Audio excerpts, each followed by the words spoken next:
Hey guys, welcome to another episode of my video blog. I wanted you to meet my kitty. This is Blizzard.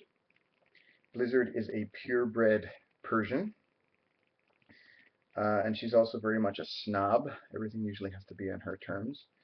And the only reason that she's letting me hold her right now, because she's usually not into that, is because she just kind of woke up from one of her many naps.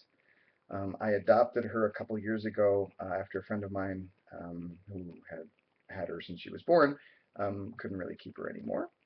And she's been with me ever since. Right, Flippy? Okay, yeah. Okay, yeah, she agrees. Okay, that's it. Bye-bye. Okay, a number of exciting things are going on.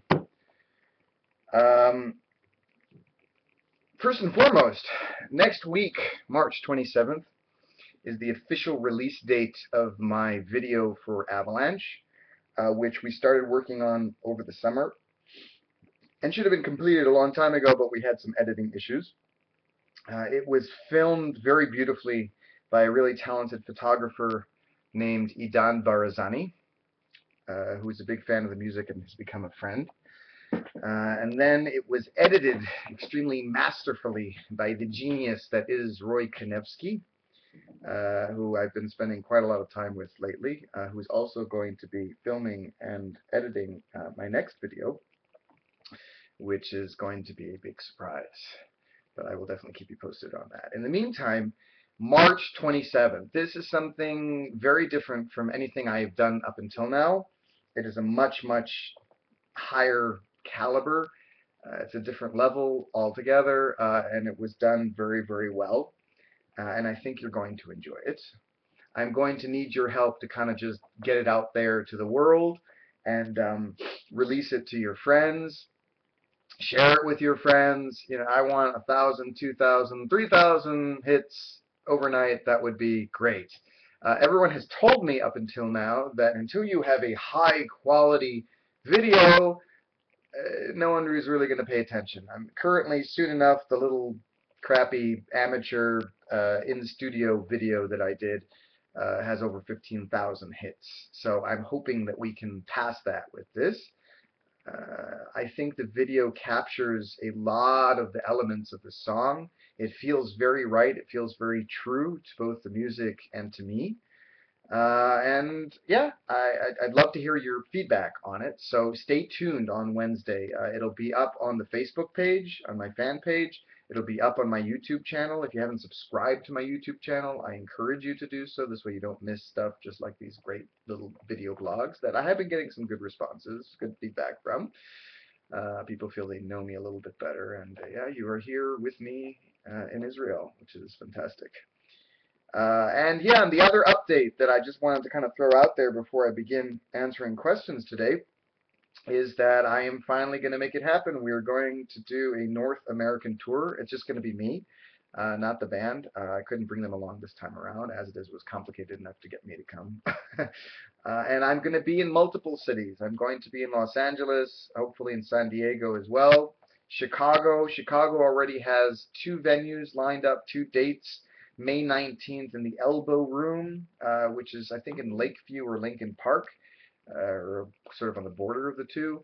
And the other is a place called I was going to say the Viper Room. Wow. No, it's called Live Wire Lounge. Really nice owner who I've had named Dave, who I've had several conversations with so far. I'm really excited to be going out there as well. So you guys have 2 options. I would prefer as many people as possible to come to Elbow Room because it's just yeah, I don't know, it's just it's a well-known venue, and I get special bonus points the more people I bring. It's a Sunday night also. Elbow Room, yeah, would be a little bit more convenient for those people that want to come out of town. And on that note, a lot of you have asked me to come to your respective cities, and I really appreciate that, and I'm really hoping that one day I can. And right now, this is the best that I can do. It's costing me a lot of money to be able to go Los Angeles, Chicago. I'm ending up in Prince George, Canada, where I'm having a show being put together by a friend of mine, Matt Porteous, who works at 94X, who plays Soon Enough a lot. That was actually the first radio station, certainly in Canada, to play soon enough, which was fantastic. And yeah, I'm having a radio-supported show out there, so I'm really, really looking forward to that. And that's kind of how a lot of this ended up starting out. So this is the best that I can do under the circumstances, and I'm really hopeful that those of you who have the means, who have the time, can come out to the Chicago show or to the LA or San Diego shows as soon as I get those lined up. It's I don't know when I'm going to be back next. It's hard. I'm taking off from my job for about 3 weeks in order to do this. This is supposed to be my vacation. That's what us musicians do during our vacation. We play music for you guys. I do enjoy it, and I am really looking forward to it. And I'm really hoping as many of you as possible can come out. I've connected with so many of you. I'd really, really love it for you to come out to the show. The show that I did in Austin almost 2 years ago at this point was really very special as a result of that. These aren't things that I do very often, so they're very, very special occasions. And the Chicago show in general, in particular, is extremely special to me because Chicago is where I was born and raised. I have never actually played in a proper venue in Chicago. The last time I played in Chicago, my music that is, was in high school. So I'm very excited about that, and it's really, really going to be a very special show. So, and I promise you I will pull out all the stops and make it as best as I possibly can. So it'll be very worth your while. If you can come out, it would be great. For those who are coming out and you're in the Chicago area, please get involved. Please help spread the word. It would be very much appreciated. Status updates only go so far. A lot of people aren't getting status updates. If you know specific people in Chicago who might be interested in the music, who might want to come, send them private messages, send them links to my songs, and then tell them about the show. Create a buzz. That's how a buzz is created, by people just talking to people who are talking to other people. That would help a lot. All those of you who want to get involved, that's what you can do. And those who also just want to come, just come from wherever you are. Midwest is right smack in the middle there, so it's a little bit more convenient for some people. Okay, so that's all my promos for now. There's a lot of other fun stuff coming up. I will talk about that at another occasion. Okay, this week we have Richard Schwartz, who asks, question for your video thingy: have you written a song about Israel? And this is a fantastic question, Richard. Often people ask that because there are so many different things that happen in Israel, from all kinds of war situations, or terrorist attacks, or whatnot. And it's also a very beautiful country. There's plenty of things around that are very, very inspiring. So one might think that an artist would be inspired by that. But, and here's a little bit of insight, a little bit more insight into how I tend to write. For me, the writing has to be authentic. It has to be real, and I have to be connected to it. I need to be connected to it enough in order for it to be a real experience, and for me to be able to put that into words. And because when I'm connected enough, the words just kind of tend to flow, and then I'm happy with what comes out. But if I'm not connected to it enough, I'm too disconnected, which is part of the reason why I a lot of times don't even choose the types of things that I write about. They just kind of present themselves to me. Because if I use too much of my head, it becomes too contrived. And I strongly dislike that. That's not what I want for my music. That's never what I've wanted for my music. Those are the kinds of things I tend to rip up very quickly. And I've never, however much I do love this country and I do love being here, I haven't been connected enough that I could write something that wouldn't come off just pretentious and just contrived and, yeah, all those things. So, yeah, I hope that answers your question, Richard. And Richard asks another question that has been asked many, many times, and says, do you see yourself singing with your brother? And so to answer your question, Richard, which I'm happy to answer because people ask it all the time, and the answer is no. I mean, we were in a band in high school way back when, and even then he was more interested in guitars than he was with my piano skills, so I would be limited to maybe playing a note or two during some opportune time of the song that we were working on. Uh, and yeah, and he's my older brother, and he does his thing, and I do my thing, and you know, and it's fine. We sang together at certain occasions, you know, private events and things like that. But I don't really see that, you know, in the public realm happening. And part of the reason for that, and part of what I continue to try to explain to people, is that what he's doing and what I'm doing are very, very different things. It continues to amaze me the extent of how many hardcore metal fans and certainly Disturbed fans are genuinely interested in my music. And the reason for that is because I find a lot of times people that are into that sort of type of music, at least I always thought that people that are into that type of music only like that type of music, and something that's quieter or just more chilled or just a different kind of vibe or a little bit more mainstream is not really their thing. And I've been surprised, and I've been continuing to be surprised. But still, for the most part, my the image that I have in mind of kind of singing at a Disturbed concert is almost the equivalent of this really famous scene in the Blues Brothers that I grew up on, being a Chicago boy and whatnot, in which they go to this country bar, a bunch of like country like hillbillies from the South, and they start playing their blues slash rockish music, and it's completely out of place.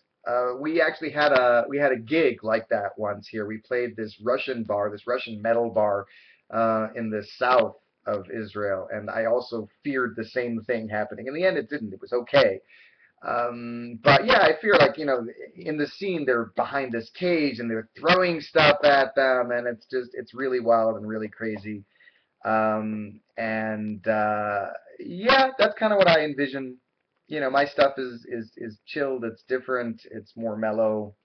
And yeah, I mean, however cool that might be on some level, but yeah, I don't really think it's going to be happening anytime soon. Okay, and I'm just going to take one last question so we can keep this relatively short. And I just want to say, I just want to put this out there. I'm answering these questions in the order that they were sent to me. You guys can always send me additional questions. And if you have sent it and I haven't addressed it just yet, just know that I will continue to try to do this every single week, every Thursday. So yeah, be patient. It'll get addressed as well. And I appreciate everybody, Richard, and there's another one now I'm going to speak about now. I appreciate everybody writing in their questions and really participating and becoming part of this process that I have continued to get really decent feedback on. So I will continue it. Okay, the next person is this girl named Tabitha. Tabitha found me on YouTube. We exchanged a few messages on YouTube. I spent a lot of time trying to get to know some of the fans. I try to get to know as many of the fans as possible, who they are, what they are, how they found the music. And all I was able to get from Tabitha was her first name. A lot of times when you guys find me on YouTube, you have all kinds of crazy usernames that consist of random letters and numbers and all sorts of things like that. So if you can identify yourselves, join my community on Facebook. If I end up sending you a message and we're already friends on Facebook, that I don't know you on YouTube, then please forgive me. It's just because your username on YouTube is always different, and I'm always trying to get to know those people as well. So Tabitha, all I have is Tabitha. That's all she gave me.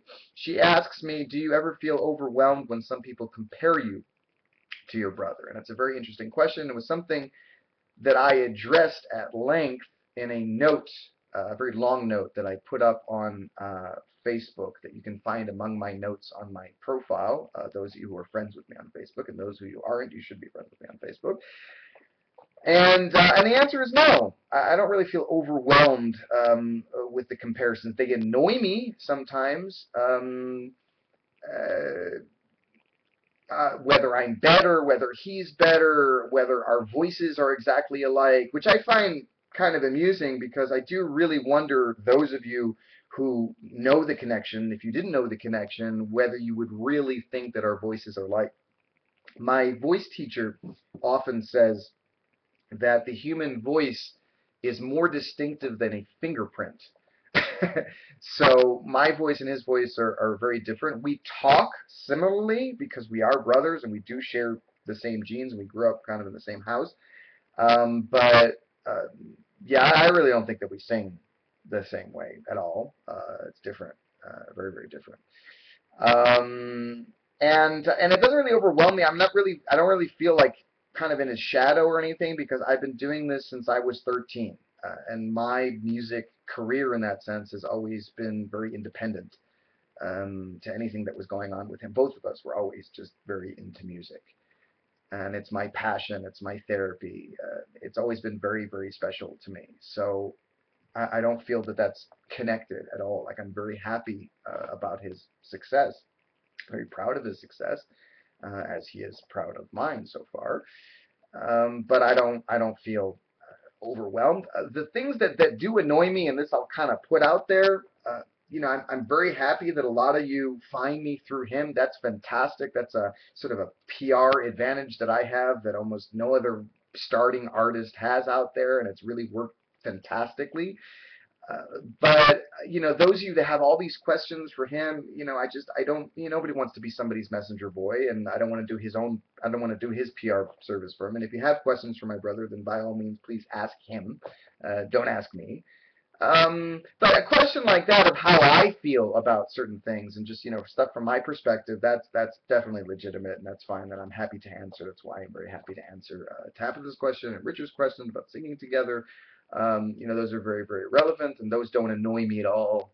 And certainly those kinds of comparisons don't really overwhelm me. And that's about it for today. Wow, we went 16 minutes. I really hope you guys have the patience to sit through this. I should have broke it up a little bit more, violating YouTube protocol and whatnot. Anyway, I hope you enjoy it. I hope you guys have a fantastic weekend. You can stay tuned next week on Thursday, and I apologize for those who have been waiting for a newsletter in which I was going to give you a special version of Would You Know Love that was recorded at one of my shows that I did recently at this venue called Sublime in Tel Aviv.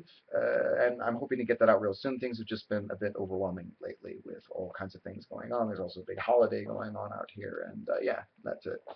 So take care, and I will speak to you soon. Take care.